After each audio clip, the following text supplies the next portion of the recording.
Hello viewers, मैं हूं संजय कुमार मौर्य और आपका मौर्य केमिस्ट्री सॉल्यूशंस में हार्दिक स्वागत है। आज मैं आपसे गैसों की द्रवों में विलेयता के संबंध में चर्चा कर रहा हूं। तो आइए जानते हैं गैसों की द्रवों में विलेयता और इससे संबंधित हेनरी का नियम और उसकी सीमाएं। किसी गैस की द्रव में विलेयता को प्रायः अवशोषण गुणांक एब्जॉर्प्शन कोएफिशिएंट के द्वारा प्रदर्शित किया जाता है। स्टैंडर्ड टेम्परेचर और प्रेशर पर गैस का इकाई आंशिक वायुमंडलीय दाब पर वह आयतन जो निश्चित ताप पर किसी द्रव के इकाई आयतन में घुलित होता है अवशोषण गुणांक एब्जॉर्प्शन कोएफिशिएंट कहलाता है। तो मानक ताप और दाब पर इकाई आंशिक वायुमंडलीय दाब पर किसी गैस का वह आयतन जो निश्चित ताप पर किसी द्रव के इकाई आयतन में घुलित होता है वह अवशोषण गुणांक है। यदि निश्चित ताप पर द्रव का आयतन V, गैस का आंशिक दाब, वह गैस जो कि किसी द्रव में घोली जा रही है उसका आंशिक दाब P हो, तथा गैस का आयतन जो कि द्रव में घुलित है V0 हो, तब अवशोषण गुणांक alpha will be equal to V0 upon P into V, जहां पर V0 गैस का घुलित आयतन है, P उस गैस का आंशिक दाब है और V द्रव का आयतन है।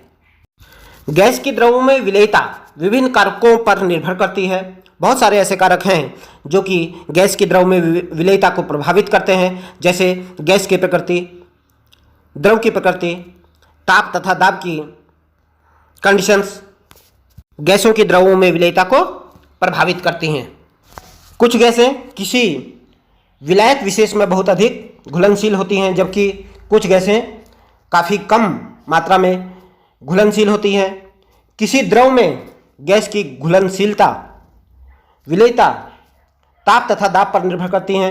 दाब का मान बढ़ाने पर गैस की द्रव में घुलनशीलता बढ़ जाती है, इसके विपरीत ताप बढ़ने पर विलेयता कम हो जाती है।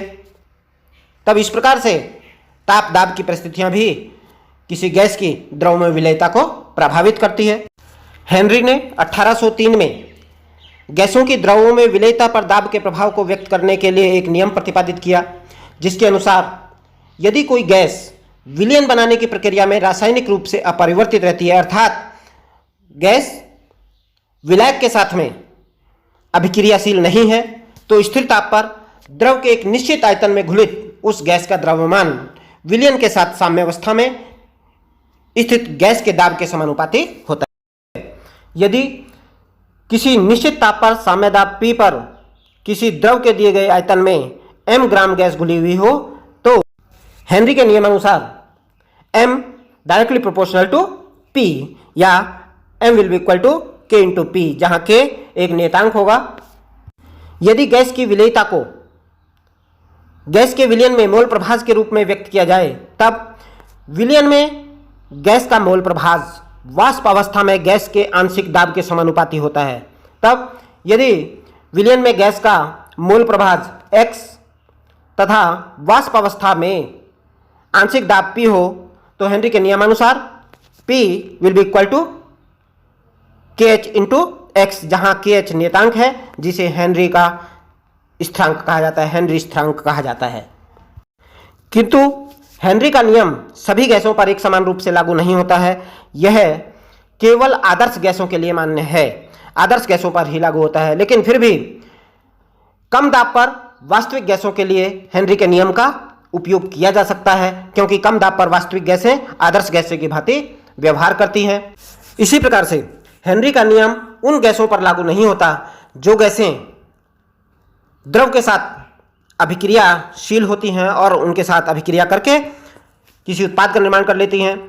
जैसे अमोनिया है, अमोनिया को जब जल में विलय किया जाता है तब अमोनिया जल के साथ अभिक्रिया कर लेती है और अभिक्रिया करने के पश्चात अमोनियम हाइड्रोक्साइड यानी कि द्रवित अमोनिया NH4OH का निर्माण करती हैं। तो यहाँ पर अमोनिया के केस में हेनरी के नियम को लागू नहीं किया जा सकता, अर्थात यह नियम केवल उन गैसों पर ही लागू होता है जो विलायक से कोई रासायनिक अभिक्रिया नहीं करती।